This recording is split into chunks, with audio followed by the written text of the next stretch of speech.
Welcome to paper pass. जैसे कि हम पहले ही पेपर 6 का सिलेबस डिस्कस कर चुके हैं, आज हम पेपर 6 में ही आगे उत्तर प्रदेश का भौतिक विभाजन डिस्कशन करने जा रहे हैं। जैसा कि आप सभी को पता है, उत्तर प्रदेश को भौतिक विभाजन के आधार पर 3 प्रकार से बांटा गया है। पहला है भावर व तराई का क्षेत्र, दूसरा है गंगा यमुना का मैदानी क्षेत्र और तीसरा है दक्षिण का पठारी एवं पहाड़ी क्षेत्र।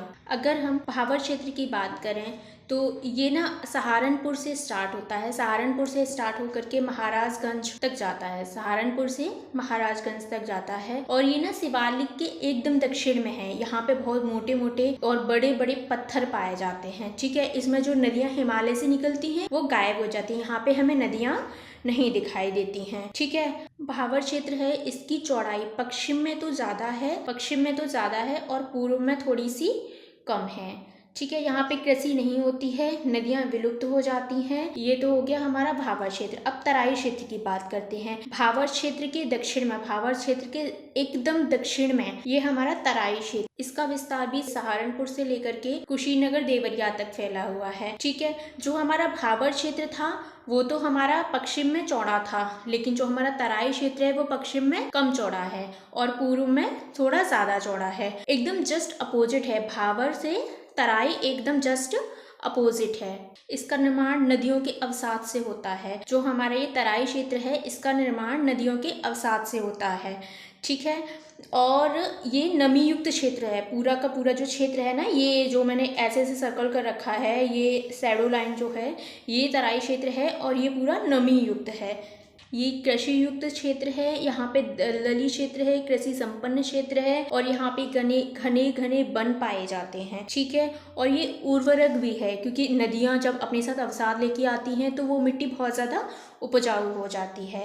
हालांकि मैंने इसको ना शॉर्ट में नीचे भी लिख रखा है, दिखा दूंगी। ठीक है, वहां से आप पढ़ सकते हैं। तो जैसे कि हम पहले भावर और तराई क्षेत्र तो पढ़ चुके हैं, दूसरे नंबर का मैंने बताया था आपको गंगा यमुना का मैदानी क्षेत्र। गंगा यमुना का मैदानी क्षेत्र है, ये मध्य में आता है। गंगा यमुना के मैदानी क्षेत्र को मैंने 3 भागों में विभाजित कर रखा है। पहला ऊपरी गंगा का मैदानी क्षेत्र, दूसरा मध्यवर्ती गंगा का मैदानी क्षेत्र और थर्ड पूर्वी गंगा का मैदानी क्षेत्र। ये सबसे ज्यादा उर्वरक क्षेत्र है। यहाँ पे जलोढ़ मृदा पाई जाती है, शीतल भूमि है, समतल भूमि है और हरा भरा क्षेत्र है। यहाँ पे नहरें बहुत ज्यादा संख्या में है, नहरों की संख्या बहुत ज्यादा है। और वेस्ट यूपी में, मतलब ये वाला जो बेल्ट है ना, ये वाला बेल्ट, इस वाले बेल्ट में जो वर्षा है वो शीतकाल में भी हो जाती है। ठीक है, इसी में जो ये वाला जो एरिया है ना, ये वाला एरिया, इस एरिया को आगरा और मथुरा का एरिया है। यहाँ पे वर्षा कम होती है। ये राजस्थान से लगा हुआ क्षेत्र है, ये इसको अर्ध शुष्क क्षेत्र भी बोला जाता है। यहाँ पे कुछ कुछ पर्वत भी पाए जाते हैं।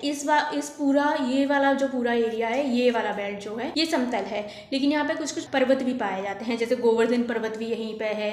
अब थर्ड बात करते हैं दक्षिण का पठारी एवं पहाड़ी क्षेत्र। ये वाला एरिया, ये आपको दिख रहा होगा, ये ललितपुर झांसी वाला जो एरिया है, ये जो बुंदेलखंड का पठारी क्षेत्र है ना, यहाँ पे दक्कन के पठार का विस्तार है। ठीक है, यहाँ पे कुछ कुछ पहाड़ हैं, यहाँ पे पानी कम है, उपजाऊ भूमि बहुत कम है, नीच चट्टानों से निर्मित है। ये एरिया पूरा जो है, ये दक्षिण का पठारी एवं पहाड़ी क्षेत्र, ये नीच चट्टानों से निर्मित है। यहाँ पे छोटे छोटे वृक्ष पाए जाते हैं, वर्षा कम होती है, सूखा युक्त क्षेत्र है ये। अब देखिए, मैंने जो भी ना आपको मैप में समझाया है वो सब ना मैंने छोटे छोटे पॉइंट्स में अपना आगे भी लिख रखा है, मतलब छोटे छोटे से पॉइंट्स बना रखे हैं उस पूरे के। ये देखिए मैं एक बार पढ़ देती हूँ, इससे क्या होगा ना, आपके ये क्रिप्स नोट्स हो गए, एकदम छोटे छोटे नोट्स हो गए। इसको आप एग्जाम में जाएंगे तो फटाफट से रिवाइज करके चले जाएंगे, पूरा कर देंगे। देखिए, भावर क्षेत्र जैसे मैंने आपको बताया था शिवालिक के दक्षिण में है, इसका निर्माण बड़े बड़े पत्थरों से हुआ है। सहारनपुर से महाराजगंज तक इसका विस्तार है। यहाँ पे नदियां विलुप्त हो जाती हैं, जैसा मैंने आपको पहले ही बोला था। इसकी चौड़ाई जो है पश्चिम में ज्यादा है और पूर्व में कम है। यहाँ पे कृषि ना के बराबर या फिर नहीं होती है। भावर क्षेत्र मान लीजिए कृषि नहीं होती बिल्कुल भी। ऐसे ये तराई क्षेत्र है। ठीक है, अब देखिए मैंने ना यहाँ पे सिंबल भी बना रखा है, मतलब जो मैप में था ना ऊपर, उसमें इस टाइप का सिंबल है वो भावर क्षेत्र प्रदर्शित करता है, इस टाइप का जो सिंबल है वो तराई क्षेत्र को प्रदर्शित करता है। भावर के दक्षिण में है ये ठीक है। जो हमारा भावर क्षेत्र था वो शिवालिक के दक्षिण में था और जो हमारा तराई क्षेत्र है वो भावर के दक्षिण में है। यहाँ पे नदियों के ये जो इसका निर्माण हुआ है वो नदियों के अवसाद से हुआ है। नमी युक्त क्षेत्र है, नदियां पुनः दिखाई देने लग जाती हैं। भावर में गायब हो रही थी और इसमें दिखाई दे रही है। इसकी चौड़ाई पूर्व में ज़्यादा है और पश्चिम में कम है। कृषि संपन्न है, दलदली क्षेत्र है और यहाँ पे घने वन है। जो चीज़ मैंने आपको वहाँ पे समझाई है ना, लिख दी है। आप एग्जाम में जाएंगे एक बार रिवीजन कीजिए, फटाफट से सब हो जाएगा। ऐसे गंगा यमुना का मैदानी क्षेत्र है। यहाँ पे उर्वरक भूमि होती है, जलोढ़ मृदा है, समतल भूमि है। वेस्ट यूपी में जो वर्षा होती है वो शीतकाल में होती है, नहरें बहुत ज्यादा हैं, हरा भरा क्षेत्र है। ऐसे ही हमारा लास्ट दक्षिण का पठारी एवं पहाड़ी क्षेत्र, बुंदेलखंड का पठारी क्षेत्र है। इस दक्कन के पठार का यहाँ पे विस्तार है। उपजाऊ कम है, पानी कम है। पहाड़ी क्षेत्र है, यहाँ पे नीस की चट्टानों से निर्मित है। वर्षा कम होती है, छोटे छोटे वृक्ष होते हैं और इसके ना कुछ पार्ट्स यहाँ पर भी हैं। देखो कुछ नदियाँ यहाँ पे छोटी छोटी नदियाँ दिखाई देने लग जाती हैं, जैसे केन हो गई, सोन हो गई, चंबल हो गई, सिंध हो गई आदि, ये नदियाँ दिखाई देने जाती हैं। बाकी ये सूखा प्रभावित क्षेत्र है।